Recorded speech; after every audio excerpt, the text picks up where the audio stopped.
All right, ladies and gentlemen, we have a lot of Nintendo Switch 2 brand new news and information to break down in today's video. A lot of this is stemming from Nintendo's own president here in America, which is Doug Bowser, and he has some brand new interviews that have went live where he's grilled on questions like the console pricing that people want to hear from him about, namely the biggest issue online that you've seen, the game pricing. He's specifically outlining Nintendo's mindset with how they are pricing games this generation. And according to him, there's no set benchmark, so we really have to unpack that. Then there are some brand new tidbits of information. No achievement system will be a console level thing in this Nintendo Switch 2 generation, and that's now confirmed. Oh, and if you were hoping for eShop music and some other one-off features that were rumored like Hall Effect joysticks to be included with this console, it seems like we now have the answers to those pieces of info as well. So we're going to break down all of this information. Before we do, make sure you like, subscribe, and turn on your bell notification to join Sunbro Nation if you're new here. And I want to first kick it off right over at Twitter, where Stealth40K has exactly what Doug Bowser said when it comes to software pricing, which you might be aware is the biggest hot button issue in the Nintendo community, and everybody essentially looking to potentially buy this console at or around launch, because that $80 Mario Kart World sticker shock was a very real thing, and people did not expect a $80 base game. It is not 90. That's still flying around everywhere online. There's no physical edition here in the US that's 90. That's overseas and euros, and it is a different situation for them. But regardless, 80 still gets people talking because it is a new pricing tier. Well, here's what Doug Bowser, Nintendo of America president, says about the issue. Doug Bowser says Switch 2 will employ variable software pricing. What you see right there is variable pricing. We'll look at each game, really look at the development that's gone into the game, the breadth and depth of the gameplay, if you will, the durability over time, and the repeatability of gameplay experiences. Those are all factors, and there's many more that go into the consideration of what is the right price point for the game. So I think you can anticipate that there will be variable pricing. We haven't set a benchmark. So we haven't set a benchmark is a very interesting statement from Nintendo, because while on face value you want to believe that the Nintendo of America president is being transparent here and is this maybe optimistic mindset that's floating around out there, which, to be fair, I'm not saying it's been disproven, but there is this optimistic mindset that maybe, just maybe, Mario Kart World is a one-off title. And because Nintendo has put so much time and development and different gameplay modes into this thing, that, to be fair, maybe we haven't seen yet, because the Mario Kart World Direct, where it'll probably outline a lot of the content that's in the game in another layer of detail, is not happening until April 17th. So to give Nintendo the benefit of the doubt, is there a world where they actually really sell people on this $80 price point, and it maybe has like a roadmap of free updates to come included in the $80 price point, and they really show off enough different gameplay experiences that can be had in this game that people are not upset about it? That's a possibility, but you know what typically happens with companies is when they do increase to a new $79.99 standard price for a base game, at least for the major titles from Nintendo, and my mindset around it is that we will probably see the next 3D Mario, the next 3D Zelda, the next Smash Bros game, probably the next Animal Crossing game, and just series that you know sell well. Gosh, look at Gen 10 potential Switch 2 exclusive versions for the next generation of Pokemon. Are we talking about $80 each game and there's 2 versions to buy? These are the worries that are on people's mind as Nintendo begins this new generation, and their launch title has pushed us already to this new tier of a pricing point. So valid concerns from everybody. Doug Bowser's statements aren't really that varied from what we've seen Nintendo say in the past with things like Tears of the Kingdom pricing, when people were very surprised that that game launched at a $70 retail for the base game when no other first-party Nintendo published title had done that before. Now that $70, that's sitting there for Donkey Kong, but we have this 81 staring us in the face for games like Mario Kart World.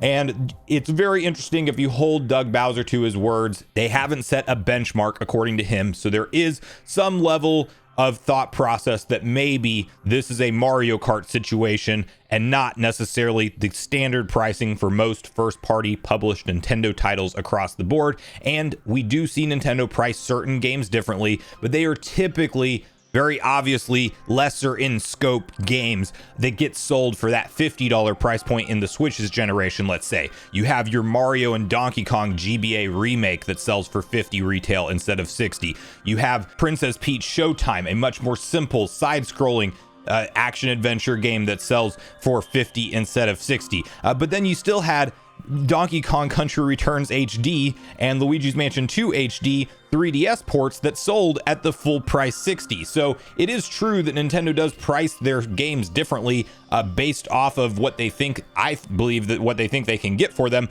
but also, you know, they do see value in certain big titles and push them to that higher pricing tier, like we saw them do up to 70 for Tears of the Kingdom, and now we're looking at 80 for Mario Kart. It's just going to be interesting to see whether or not we see a large portion of the first party Nintendo content cost 80, or if that is really reserved for a few handful of select games. And maybe once we get more details on the upcoming games that are in the Switch 2's launch window, let's say, maybe this sentiment online gets a little bit less chaotic, and fans maybe know at least a little bit more of what we should be looking at with Nintendo titles going forward.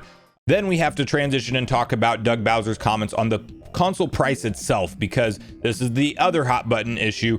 $449, I don't think many people had too much of a problem with that. Sure, $399 was the preferred price that a lot of people thought Nintendo might reveal this console at, but nonetheless, it wasn't the biggest hangup in the world to see the console base price at $450 and then have the Mario Kart World Edition at $500 retail. However, one big question that was asked with that price point is, were these prices already factoring in potential tariffs that would be in place as the real world situation with the US continues to evolve and all of these different changes that are going on here with our market and trade and things like that? Well, Doug Bowser commented directly on the tariff situation and whether or not Nintendo was factoring that into their decision of the console price point already, and it sounds like that was not factored in. So you can see the following post, which says Doug Bowser says US tariffs did not impact the Nintendo Switch original $449 pricing.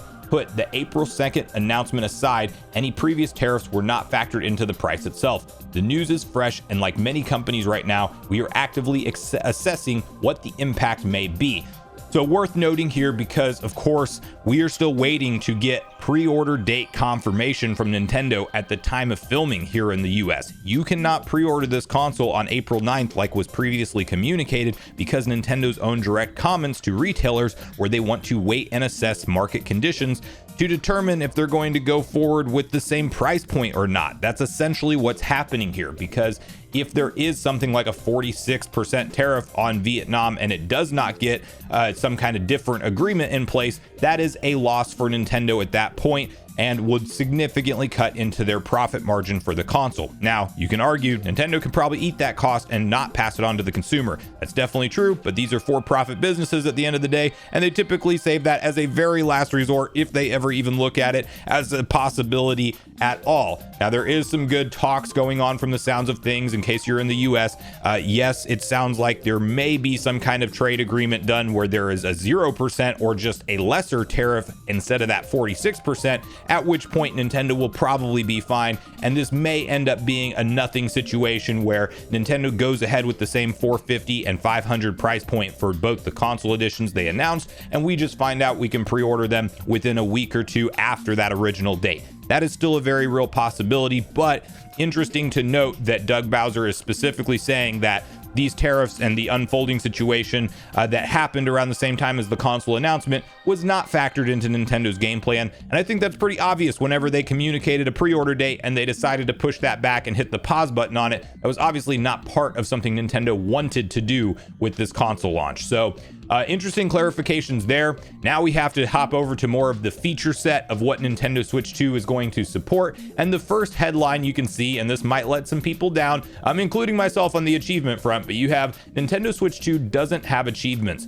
Why there's no eShop music? So a couple different questions were asked here. Nintendo has confirmed a couple of things that won't be included with the Switch 2, specifically system-wide achievements and eShop music. For achievements or trophies in the case of PlayStation, that's something seen on rival platforms for a few generations now. However, Nintendo has not fully embraced that feature. We do see it in some games here and there, but it's most definitely a case-by-case basis. For achievements on Nintendo Switch 2, Nintendo of America's Bill Trennan gave a clear answer on that front of the interview with Polygon. When asked if they'd be around, he simply stated nope. It's worth noting that The Legend of Zelda Breath of the Wild and Tears of the Kingdom will have achievements for their new Nintendo Switch 2 editions, but again, that's limited to these titles. Mario Kart World also seems to have its own system in place, which Nintendo has yet to detail. As for Nintendo eShop music, that won't be included on Switch 2 as well. That mimics the current Switch, which is also silent. Aside from watching videos, the 3DS and Wii U eShops did have music, which some had hoped would return. So, they're kind of talking about and explaining as far as the music piece here. Now that they have so many videos playing on the eShop, they feel like it's not something that is good for the experience to pause the music, listen to a trailer, go back and pause the music again, listen to another trailer. I still wouldn't mind having the option for eShop music. I don't think it has to be on by default, but it had that kind of cool energy to it when it comes to, feeling like a Nintendo console and browsing their store and stuff like that. So it's a shame it's probably never coming back at this point. The new eShop, there has been some video footage of it that I don't think we've actually gone over here on the channel. It looks significantly faster. The Switch 2 developers were asked about it, and they essentially said it was a huge priority for them to fix the eShop, and they're basically just making it way more functional this time around, which is what I mostly care about at the end of the day. So no, not a huge letdown on the music front. Achievements, I would have loved to see it at a system level, something tied to your gamer profile on your Nintendo account. Not the case though. It does seem like they're going to do their own weird, wacky Nintendo thing and essentially make it optional for developers to support, and maybe tie it more to this Nintendo app like we are seeing with the Breath of the Wild and Tears of the Kingdom system. But as noted in that article, there is some reason to believe that maybe Mario Kart World has some form of an achievement system tied to it as well, but this seems to be like a one-off case-by-case basis on games, not a system-wide level feature, which is unfortunate because I do actually find additional replay value in games with achievements personally. But I know not everybody's a fan. It's kind of a split thing down the middle. Some people like achievements, other people don't. We're not going to have it at a system-wide level, at least right now for Switch 2. Of course, they could add it in later via software update, but I wouldn't hold my breath for that personally.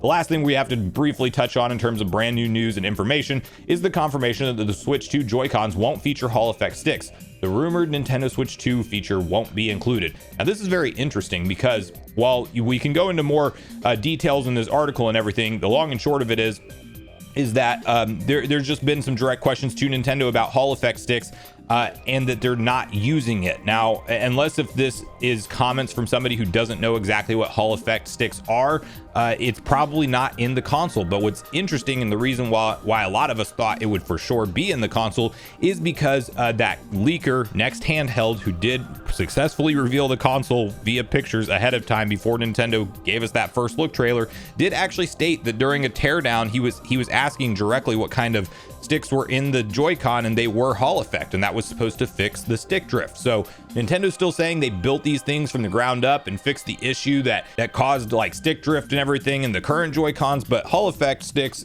would have been kind of an upgrade in technology, and it does sound like they are not here, at least according to Nintendo at this point in time, unless if again this is one of those, some Nintendo representative wasn't exactly sure with what Hall effect technology is, and they said it wasn't there, but it ends up checking out. We'll have to see, of course, in teardowns later on. But tons of different new pieces of tidbits and information and comments from Nintendo. How are you feeling about everything currently as we inch closer to the June 5th launch date, and now some further clarification on Nintendo's mindset around software and console pricing itself? Are you any more or less excited about the console now that we're getting more details on things like no achievement system, no eShop music, and the lack of Hall effect sticks?